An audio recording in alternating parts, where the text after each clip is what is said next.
Welcome to Kenton Teaches. Enjoy the video. In this video, I will explain how to make tin fish at home. First, gather your fresh fish, such as mackerel or sardines, along with canning jars, lids, and essential ingredients like oil, salt, and spices.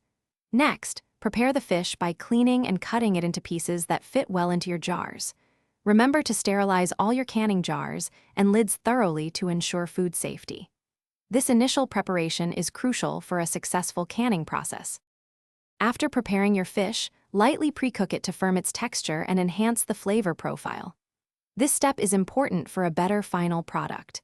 Carefully pack the pre-cooked fish tightly into your sterilized jars, ensuring you leave 1 inch of headspace at the top. Then, add your preferred liquid, such as olive oil, a savory brine, or a flavorful tomato sauce, to each jar, covering the fish completely. Now, the most critical step, pressure canning. You must use a pressure canner to process your jars, as this is the only safe method for canning low-acid foods like fish.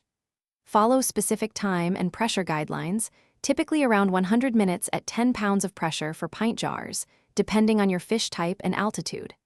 After processing, allow the jars to cool completely and then check for a proper seal. Once your jars are properly sealed and cooled, your homemade tin fish is ready for storage.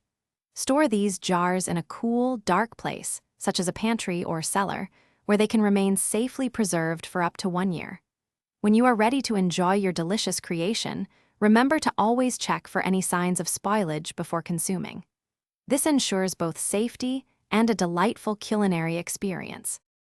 Thanks for watching. Please subscribe if this video was helpful.